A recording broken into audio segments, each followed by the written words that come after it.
Իսկ դու ես ամպերի մեջ դեմքեր փնտրում։ Կամ առավոտյան սև կատու տեսնելուց հետո ամբողջ օրը սպասում փորձանքի։ Կամ խառնվում իրար ամեն օր 11:11-ին պատահաբար ժամին նայելիս։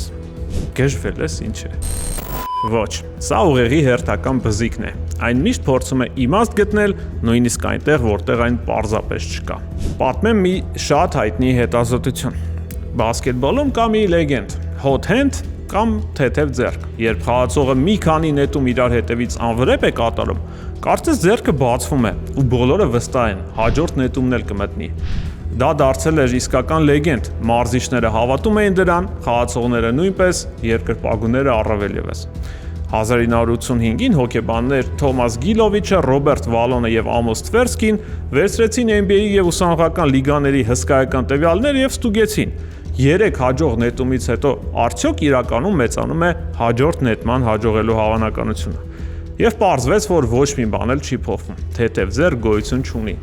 Դա ընդամենը միֆ է, շատ համոզիչ, բայց միֆ։ Այդ դեպքում ինչու են մարդիկ այդքան հավատում դրան։ Բանն այն է, որ մեր ուղեղը էվոլյուցիոն առումով պարտադիր օրինաչափություն է փնտրում ամեն ինչի մեջ, որովհետև նախկինում ճիշտ օրինաչափություն գտնելը կյանք էր փրկում։ Ու այդ բնազդը դարերի ընթացքում այնքան է զարգացել, որ մեզ հասցրել է մի քանի տարածված շեղումների։ Illusion of pattern, օրինաչափության մոլորություն, երբ ուղեղը կապ է տեսնում այնտեղ, որտեղ տվյալները պատահական են։ Կամ gambler's fallacy, խաղացողի մոլորություն։ Եթե մի բան 5 անգամ կրկնվել է, թվում է հաջորդը պարտադիր պիտի վերադառնա ճիշտ հերթին։ Երևի դրա համար է, որ կազինոյում երբ օրինակ 5 անգամ կարմիր է դուրս գալիս, մյուսը սև է դուրս գալու։ Իսկ իրականում ոչ։ Յուրաքանչյուր իրադարձություն անկախ է նախորդներից։ Դե վերջի վերջո մարդ ենք, ուզում ենք աշխարհը լինի կանխատեսելի, տրամաբանական եւ հասկանալի։